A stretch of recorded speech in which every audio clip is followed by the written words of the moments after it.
Casting through ancient Greece as an Amazon Associate member. As an Amazon Associate, I earn from qualifying purchases. What this has allowed me to do is recommend books to you guys that are relevant to the episodes I'm presenting. The books I'll be recommending I have read myself and made use of during writing the series. If you are interested in purchasing what I have recommended, using the link of the book on the episodes page of my website will help support the series with providing me a small commission. For this episode, I'm going to recommend Sicily, A Short History from the Ancient Greeks to Casa Nostra by John Julius Norwich. I found this to be a good light introduction to the history of Sicily. It deals with the early history and the Greek colonization in the opening couple of chapters, though I found the rest of Sicily's history to be fascinating also. It was a great book to set the scene of the island in my head. If you head to the episode page for episode 38, The Greek Periphery, Sicily, on the Casting Through Ancient Greece website, you can find the link for John Norwich's Sicily. Additionally, if you would like to become a member of Audible, the largest collection of audiobooks on the internet, you can click the Audible banner on the Casting Through Ancient Greece website to gain a 30-day trial membership, where you'll also find a number of the books I'll be recommending.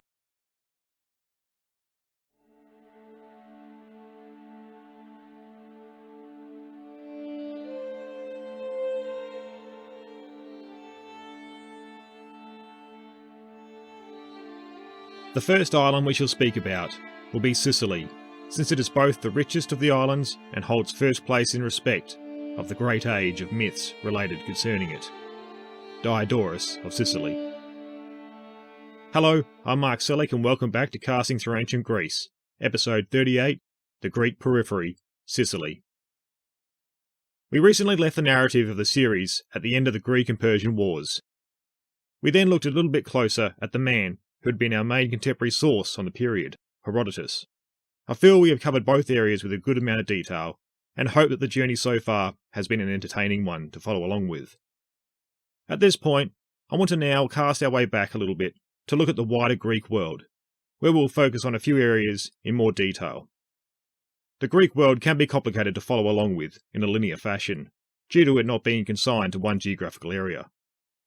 A great wealth of our knowledge does focus on the central Greek world, that is told from a point of view, with Athens and Sparta at the centre. This has come about through good reasons though, as they were the most powerful and influential Greek city-states involved in the great events of the classical age. Though we are now going to shift our focus to the periphery of the Greek world. Not all of it, but to a few regions that will come to take on more importance as the narrative of the central Greek world continues. We will look back into the earliest known history of these regions and bring them up to the point where we left the central Greek world. We will look at them in their own right, in how they would develop over the ages and what was taking place within them. We will also see how they would interact with central Greece as their interests and circumstances would see them become part of the Greek world. I have drawn out a rough outline of the areas I'd like to cover in the survey of the Greek periphery over the next few episodes.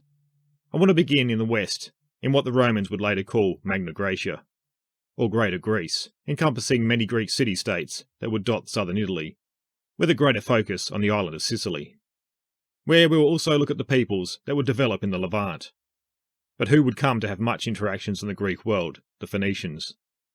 They would become intertwined in the trading activities and colonies of the Greeks, with the developments of their own networks and colonies. We will then head north of central Greece, looking at the lands that seem to host a great number of different tribes loosely connected, but often warring against one another. These would be the lands of Macedonia and Thrace, with a connection to the other Greeks from previous Indo-European migrations that had filtered down through these lands. Macedon in its later times would come to control the Greek world and spread it further than before thanks to Alexander the Great and his campaign east. We will then end with a region that is featured in our story so far, this being Ionia, along the Anatolian coast. Though we will have a greater focus on their development through colonization from the Greek lands, their history in their own context, and a focus on one of the most important cities, Miletus. With this survey of the periphery done, we'll then be in a good position to pick back up the narrative where we left the Greeks having defeated the Persian invasions. This opening a new era in Greek history where decisions and events would see the Greek world advance towards a disastrous war within itself. But let's now begin our look at the wider Greek world, with our look west at Sicily. Sicily and southern Italy would become ingrained into the Greek world as the Greeks were emerging out of the Dark Ages and into the Archaic Age. With the increases in population on the mainland and many cities' inability to provide for such growth, the popular solution was to send out expeditions to establish new colonies in other lands. Sicily and other areas around would be one of the earliest places to see these colonies develop. And over the next couple of centuries, it would also see one of the highest concentrations of Greek colonies. Many of the mother cities in Greece would be able to draw ties to the colonies dotted throughout.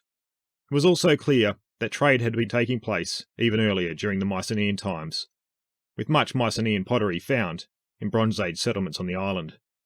These connections stretching back to a time of bronze and heroes would also see Sicily enter into a deep remembered past recounted through Greek mythology. It was here that one version of the story of how the seasons came about would develop. It would be told that it was in Sicily that Persephone, goddess of spring and nature, would be abducted by Hades and then taken to the underworld. Her mother Demeter, goddess of the harvest and agriculture, would search for her daughter everywhere, and in her search, the earth would be neglected with its crops failing to grow. Once learning of her fate and the cries from the hungry people on the earth, Zeus would be convinced to intervene, forcing his brother Hades to return Persephone. Before returning her, Hades would trick her into eating a number of pomegranate seeds. A condition of her release had been that she did not taste the food of the underworld. The amount of seeds she ate would see her having to return to the underworld for a period of time, the winter months. In the Odyssey, Odysseus' encounter with Polyphemus the Cyclops took place on Sicily, where he would use trickery to escape. Polyphemus would hurl 3 great boulders at the fleeing Odysseus and his men, which now lay off the east coast of Sicily, known as the rocks or islands of the Cyclops. It could even be argued that Polyphemus the Cyclops, a giant one-eyed monster and son of Poseidon the Earthshaker, was looking back to a connection with the natural world, Polyphemus being Mount Etna, the volcano on the island.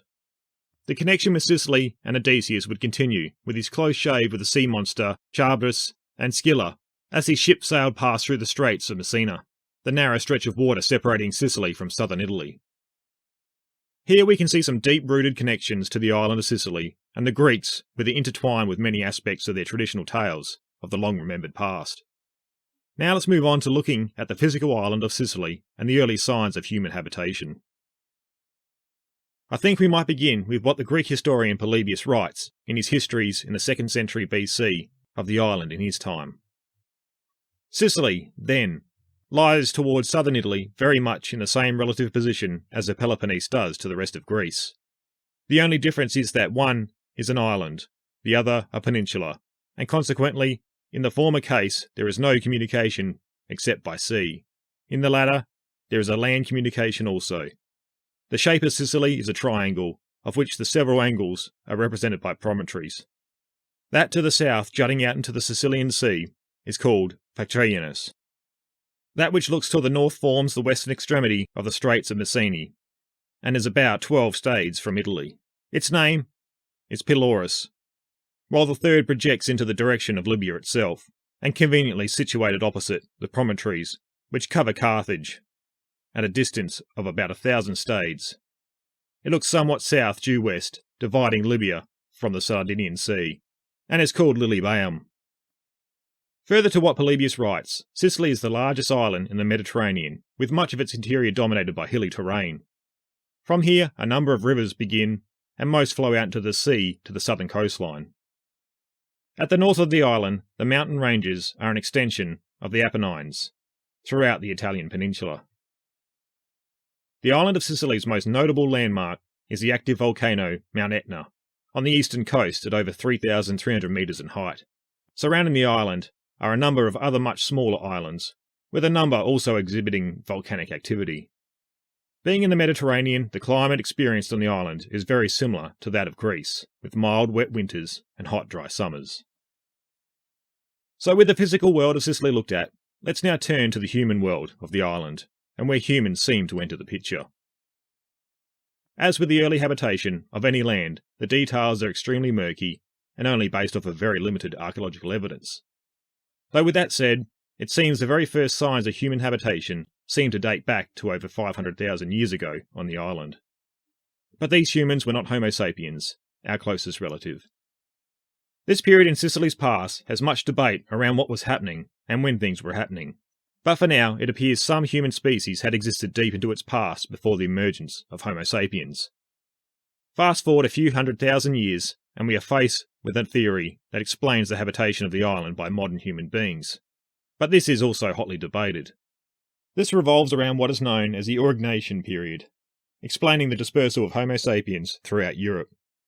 This is supposed to have taken place between around 40,000 BC to 20,000 BC, and connects to the out of Africa theory that saw Homo sapiens emerge onto the world stage. This period would also see these populations come into contact with another of our distant relatives, the Neanderthals. The Neanderthals were the dominant human species throughout Europe and the Near East before Homo sapiens arrived. This 20,000-year period is then sought to explain the disappearance of the Neanderthals and replacement by Homo sapiens. The general theory here being that Homo sapiens had the greater ability to organise in larger social groups, which eventually overwhelmed the smaller groups of Neanderthals. Though it appears this was done through a mixture of violent and peaceful means, like with later movements of people throughout history. To this day, we have evidence of interbreeding between the two groups, as a majority of people with a European or Near Eastern origin retain somewhere around 3% Neanderthal DNA. Anyway, this migration of modern humans through Europe is then thought to have spread from mainland Europe and then to the islands of the Mediterranean, with Sicily perhaps being one of the first. Some cave art found at the Adura Caves at the north of the island, just outside modern-day Palermo, seem to connect to this migration period. This art has been connected to the same culture that did the famous rock art at the caves at La Soa in France. There are many examples of this culture throughout Europe, with it being collectively known as Magnolanian. The example of Sicily is thought to date right at the end of this period, somewhere around 11,000 BC.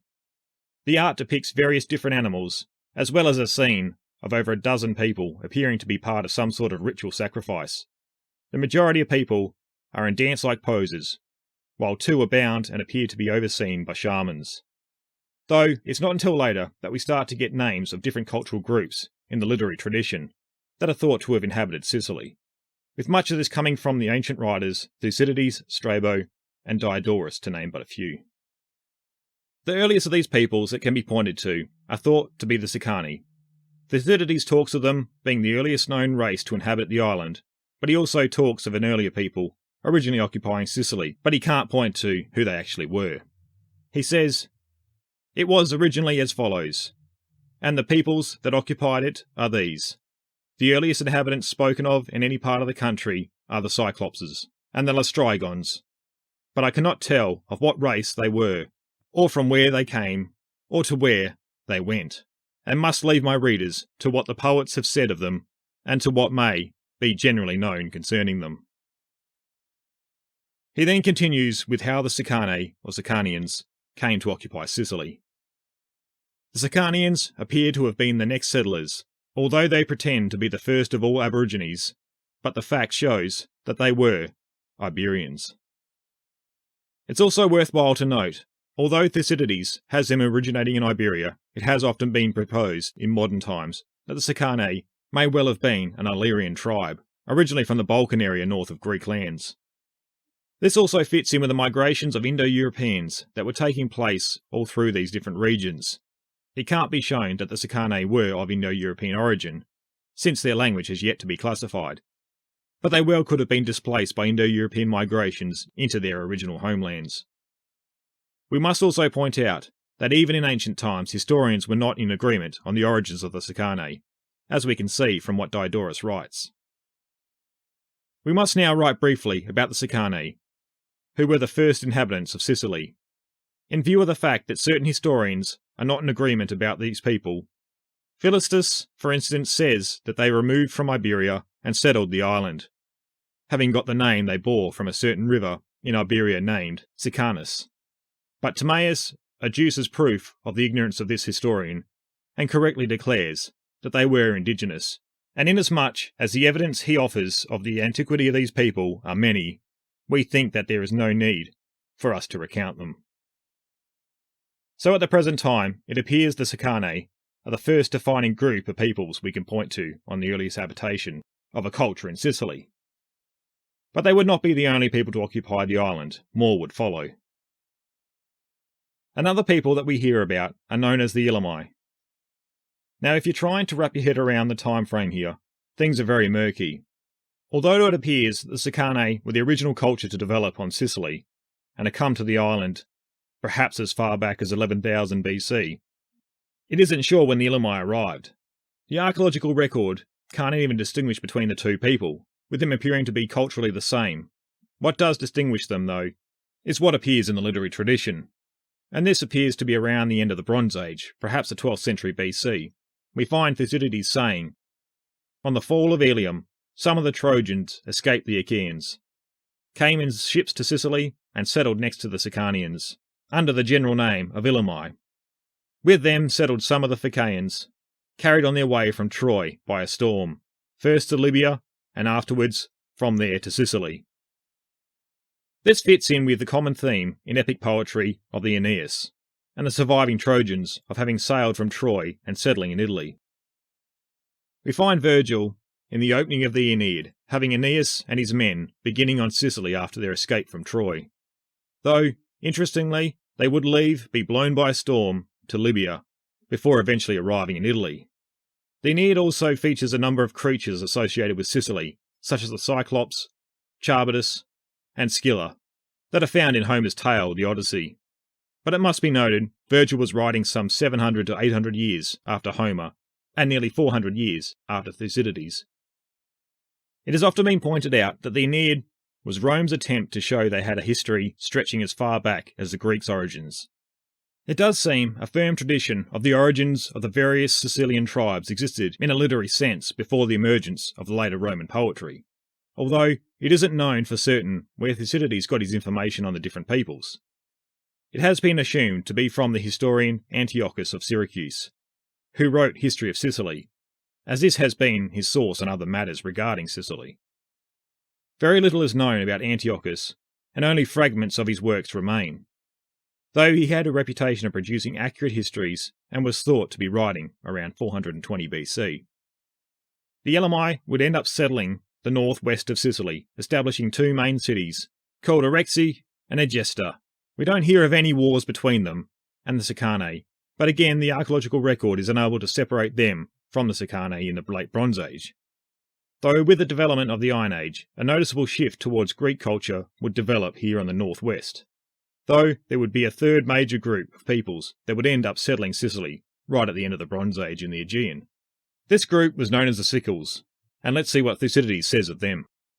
The Sickles crossed over to Sicily from their first home, Italy, fleeing from the Ophians, as tradition says, and as seems not unlikely, upon rafts, having watched till the wind steadied, down the strait to make a passage, although perhaps they may have sailed over in some other way.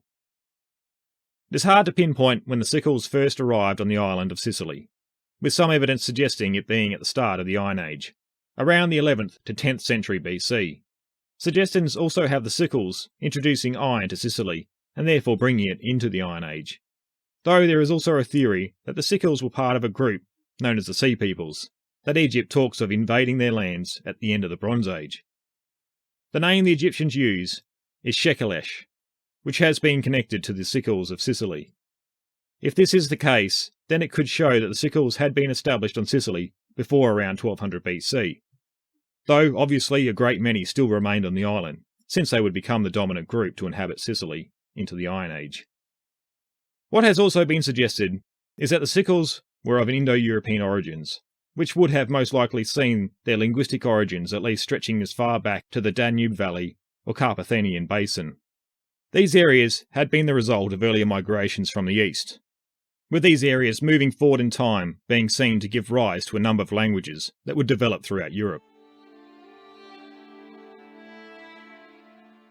Today's episode is brought to you by Hellofresh. Do you feel like you're stuck in a dinner rut? With Hellofresh, you get fresh pre-measured ingredients with mouth-watering seasonal recipes delivered right to your door.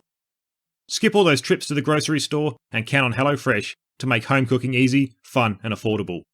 You can now enjoy cooking and get dinner on the table in 30 minutes or less.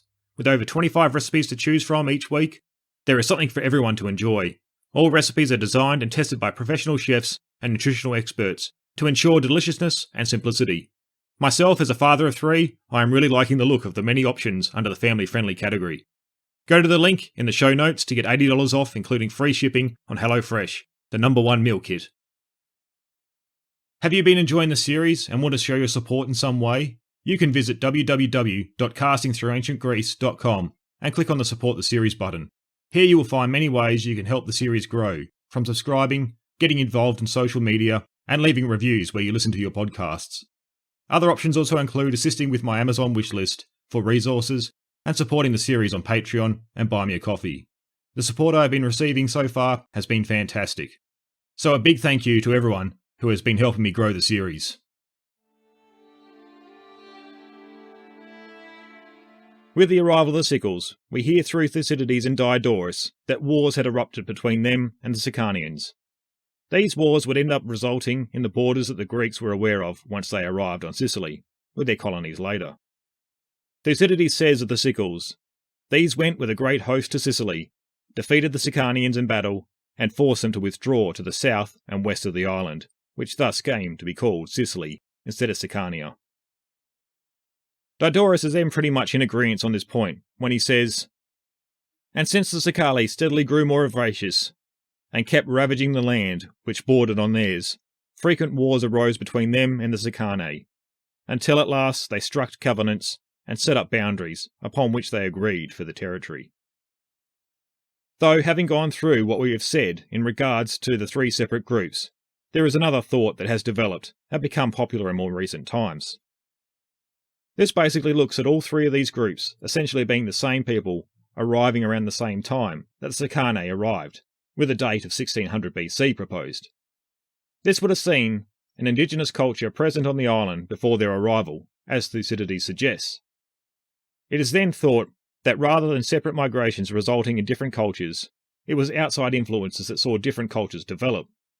The original Sakhane culture being emerged with outside contacts, which would see a new recognisable culture develop. These outside influences may have only had a connection to one part of the island, which is why three distinct cultures would emerge. The limited amount of DNA evidence that has come about from the different areas of the island has probably helped give rise to this theory, as there doesn't appear to be any differences between the groups from a DNA perspective. Having said this, it doesn't completely replace what the ancient writers have said about the various Sicilian groups. It just questions the origins of each group.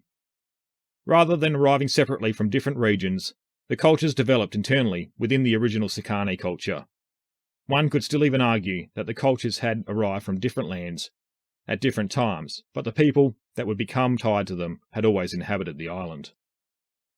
But again, with much of the early history of Sicily, the details are very hazy and much debate still takes place around these matters. Our earliest knowledge about the people's origins come from Greek writers, who were writing about Sicily well after the establishment of them.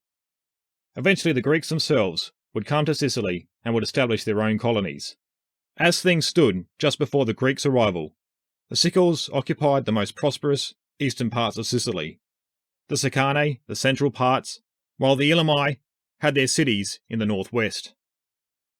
So far, much of the early history before the Greeks arrived on Sicily is still surrounded in some mystery and debated to this day. The scripts that the early cultures of Sicily used have yet to be deciphered in any meaningful way, though even what has been recorded is not guaranteed to give us the information we are looking for. Even when looking at the Mycenaeans on Greece, we are only left with administrative documents such as inventories. With the arrival of Greek colonists to the island, things would change. The Greeks had begun using their newly created script to record much more than lists of inventories. Homer is thought to have had his epic poems recorded around the 8th century BC. The Greeks would record their exploits and what they encountered as they went west. This would then be transmitted over time and space in a language that most Greeks could understand. We then find much of this information being reproduced by later geographers and historians, of whom some of their works still survive to this day. Now, when we talk of Greek colonies heading out to settle Sicily, it wasn't like they were arriving for the first time. Trade and even perhaps populations from Mycenaean Greek lands have had a connection to the island previously. The archaeological record has shown that Mycenaean culture had some influence within the indigenous populations during the Bronze Age. Also, for the Greeks, a few hundred years later, to send out colonists, they would have most likely been aware of Sicily and its lands to have even considered to engage in such an undertaking. It is also likely, with the re-emergence out of the Dark Ages, trade would have been taking place between the two regions before these colonies arrived. So why were the Greeks beginning the 8th century looking to establish colonies on Sicily? We briefly looked at this question way back towards the start of the series when doing our episode on the Archaic period. But it won't hurt to refresh ourselves on these motivations for cities in Greek lands to send out these colonies. After the collapse of Mycenaean Greece, which was part of the wider Bronze Age collapse, the once prosperous kingdoms had gone into decline, most being abandoned and vanishing from the historical record. Culturally, Greek lands seem to have gone into a regression, which has in some part seen this period as a dark age. Though as the generations passed, the dispersed settlements and populations of the Dark Age period began to go through a recovery. The number of settlements began to increase, and of more importance to our question, these settlements were now rapidly increasing in population. We have spoken previously on how the Greek lands were not the most suited to large agricultural use, due to the hilly terrain and poor soil conditions. Various larger settlements would have found a point where it was becoming increasingly difficult to keep their populations fed, with trade between the other settlements, for grains not sufficient to meeting their requirements. It was unlikely that these other settlements were in a position where they could produce a surplus to trade with. Although it seems many cities that were emerging in the Archaic period were engaging in trade with ports of other lands, this was not matching the level of population increase in many areas. It has been assumed that the exercise in establishing colonies was to tap into trade networks in other regions, though with it evident that the Greeks were already trading with many of these other regions before establishing their colonies, this would not be the only reason. In the short term, this departure of a body of citizens would relieve pressure on supply and demand within the city. This also worked when political troubles were at hand. But in some cases, groups would be exiled to stabilise the political landscape. In the long term, these new colonies would help in tapping into new markets, while also potentially allowing a surplus of agricultural goods to build up, since the sites for colonization were usually chosen for their suitability in this field. This would then allow for a level of increased trade to occur with the metropolis, or mother city, once a colony was established. Although these colonies would, for all intents and purposes, become their own independent city, they still retained a connection to their mother cities, and were expected to side with them in times of war. Though as generations would pass, a number would see this connection become weaker, which would lead to tensions, which we will see as the series continues. So now we have given ourselves a quick refresher, let's move on to the initial wave of Greek colonisation that would take place on Sicily. We saw back when looking at the Dark Age and Archaic Age that the island of Euboea off the eastern coast of Attica seemed to have been the first region that was beginning to prosper after the Bronze Age collapse. It would be from here, in the early 8th century BC, that the first recorded colonies would be established, as they would have been the first to experience this rapid growth in population. The first colonies to be successfully set up were in the Chalcidides and southern Italy. With these first colonies, it wasn't long before the first expedition would be sent, with Sicily as their intended target. Perhaps they had heard, through their past trading connections of the island, or through their southern Italian colonies, of agricultural potential. We find Diodorus recounting a poem that encapsulates the reputation of the island. Within this island all things grow, without help of seed or plough, as wheat and barley, with the fine, from whence proceeds both grape and vine, which with sweet showers from above are brought to ripeness by great Jove. It would be the year 734 that the first expedition from the city of Chalcis, on Euboea, would set sail west towards Sicily. They would also be joined by another group from the island of Naxos, it not being uncommon for multiple cities to be part of the same expedition. It was also normal practice for the expedition to have a leader who would be chosen by those involved, with Theocles of Chalcis leading this first journey to Sicily. The leader would generally provide a point of authority for the journey and the initial establishment of the colony. Once set up, it would be common for the new colony to take on a system of leadership and government similar to what was in place in the mother city. This probably being the case, since it was the system the colonists would have been most used to, and therefore would have provided the most stable system while developing this new colony. Theocles would end up leading his expedition to a small promontory created by a lava flow from Mount Etna on the eastern coast. The colony that would be established here was called Naxos, after part of the expedition. One wonders the importance of the role the element of Naxos played in the expedition, since the site would be named after them, not the Euboeans, who provided the leadership and also feature as the main element within Thucydides' account. Another question that has arisen is whether this was the intended site for the colonists to have landed and established their settlement, as the area around doesn't appear to be the most conducive for cultivation. Also, it appears to be quite a distance from other existing colonies in southern Italy, which could have provided support during the colony's establishment. Perhaps one reason for this was that they were not sailing into a vacuum. There was an indigenous population that already existed on the island. They established the city where they could. We don't hear of any other attempts to settle anywhere else initially, but we do hear that once established, force was used to expand and found new cities from the position of Naxos. Thucydides says, "Meanwhile, Theocles and the Chalcidians set out from Naxos, and in the 5th year after the foundation of Syracuse, and drove out the Sickles by arms and founded Leotini, and afterwards Catana." Both of these locations were further down the eastern coast, with Leotini slightly inland, as well as both being much more suited to agricultural activity. In my mind, how this unfolded shows that the initial expedition had to settle for whatever land they could, without provoking the local population too much. Though, once established, and had consolidated themselves, they were now in a position to where they could challenge for much better lands.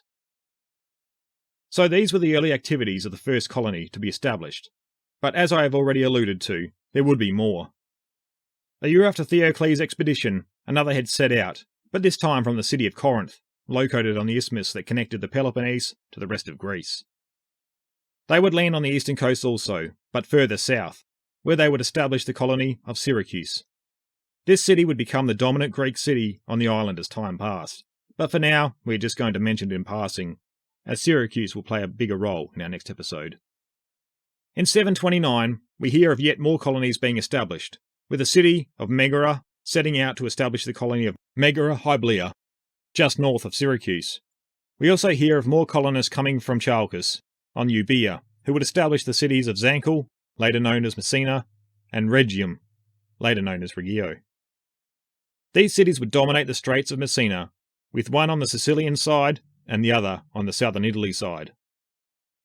By 688, Rhodes and Crete would also establish a joint colony on the southern coast, which would be called Gela, named after the river it was built along. Around this point would mark the end of the first wave of Greek colonization to have swept into Sicily, though, as we see, the Euboeans seem to have been the most active in establishing these colonies in its first wave. This would not continue though. As we briefly covered some time ago, the cities on Euboea would begin to decline after the Lalatine War of the 7th century, and other cities would continue to colonize Sicily in their place as new waves would come. For now though, the Greeks had established themselves only on the eastern coast, also where much of the most suitable land for farming was. We have seen, with the examples that we have spoken about, that there appears to have been some force used when establishing some of these colonies. In the literary tradition, we also get a picture of the Sickles living peacefully alongside the Greek settlers, though this idea seems to be more pronounced when looking at the Greek colonies with Ionian connections. The Dorians are seen as using force more freely. This really is a generalised point of view. As with most migrations of people, there would have been circumstances that would have seen force as a viable option in being used, while in others, more peaceful arrangements would have taken place. Perhaps the view of a peaceful coexistence came about after a number of colonies were already established, and tensions during the initial colonization period had died down. Another detail we need to address briefly is the fact that it appears that the Greeks were not the only people looking to establish trade and eventually colonies on Sicily. The peoples known as the Phoenicians, originally from the lands around the Levant, had also been active through the Mediterranean. They would create a great many trading ports and colonies throughout the Mediterranean, in the 8th and 7th century also, with the city of Carthage being one of the most famous. We'll be looking a little closer at the Phoenicians in our next episode, as we set the scene for the conflicts that would erupt in and around Sicily as the Greeks became more established. For now though, I just want to address the fact that they had also been establishing trading ports on Sicily, with it even thought they may have been present before the Greek colonies arrived. They would also establish colonies as time moved on around when the Greeks were, though they would be for the most part situated north-west of the island. We can also see Thucydides addressing the Phoenicians' presence on Sicily, where he says, "There were also Phoenicians who occupied promontories upon the sea coast, and nearby islands for the purpose of trading with the Sickles. But when the Hellenes began to arrive in considerable numbers, the Phoenicians abandoned most of these stations, and drawing together took up an abode at Mataea, Solontum, and Panormus, near the Illuminai, partly because they trusted their alliance with them, and also because these are the nearest points for the voyages between Carthage to Sicily. Like I said, we'll look closer at the Phoenicians and Carthage in our next episode, as they would become a major opponent of the Greek city-states that were developing in Sicily. I had planned to look at the Phoenicians in a separate episode, but the Greeks and themselves became intertwined as the story moves forward in Sicily, so I thought we would deal with them in the context of events as they unfolded in and around Sicily. So, as we have seen in this episode, the early history of what was happening in Sicily before the Greeks and the arrival of writing has been a challenge to pin down with any certainty. Much of what we have talked about in this phase is still debated today, though we started to get somewhat of a clearer picture as the Greeks began their expeditions with the aim of colonising distant lands during the 8th and 7th centuries due to the known richness of the soil and potential for agriculture. Greeks from the various different city-states from the mainland would come to take advantage of the fertile lands while also solving the problems of overpopulation at home. As time would move on, more Greek settlers would arrive in Sicily, bolstering already established cities or intending to found new colonies. A number of Greek Sicilian cities would also begin setting out to establish new colonies themselves throughout the island, some venturing further west. Next episode, we'll be turning to these activities, where we will see the further growth and development of the Greeks throughout Sicily. This would end up giving rise to the name later given to the island, Magna Graecia, Greater Greece. Though as we have seen, the Greeks were not operating in a vacuum. There were others present on the island. As the Greek population grew and expanded, they would come into closer contact with the Phoenicians, that were also trading and establishing cities in the region. For much of this earlier period, the two managed to avoid conflict, but with the growth that would occur, interests would start to be encroached upon. We'll also get a political trend to begin to emerge within the Greek city-states of Sicily. Much like the mainland of Greece, the cities of Sicily would also start to see the emergence of the political figure of the tyrant during this period. Though it would appear the constant threat of conflict and invasions from Carthage would also provide extra motivation for these tyrants to stay in place. I plan to continue on the development of the Greeks in Sicily, covering these aspects, taking us up to the end of the period that the Greek and Persian wars were happening within Greece itself. As we will see, one of the major battles that would take place in Sicily during this time could possibly have connections to Xerxes' invasion of Greece in 480 BC. Thank you everyone for your continued support, and a big shout out to all those who have found some value in the series and have been supporting it here on Patreon and other various ways. Your contribution is truly helping me grow the series. I would also like to give a shout out to our newest Strategos supporter over on Patreon. A huge thank you to Natasha Zorzi for finding value in the series and what I am doing. Your support is greatly appreciated. If you have found some value in the show and wish to support the series, you can head to www.castingthroughancientgreece.com and click on the Support the Series button, where you can discover many ways to extend your support to helping the series grow. Be sure to stay connected and updated on what's happening in the series, and join me over on Facebook or Instagram at Casting Through Ancient Greece, or on Twitter at Casting Greece. And be sure to subscribe to the series over at the Casting Through Ancient Greece website. For our next episode, I'll be either releasing an interview I'll be doing with Mike Cole, the author of The Bronze Lie, Shattering the Myth of Spartan Warrior Supremacy, or I'll be moving on with part 2 of our look at Sicily, with episode 39, Sicily, Conflict and Tyrants. Basically, this is all going to come down to timing, and when I'm able to do the interview with Mike Cole. Until then, take care, and I look forward to bringing you the next release.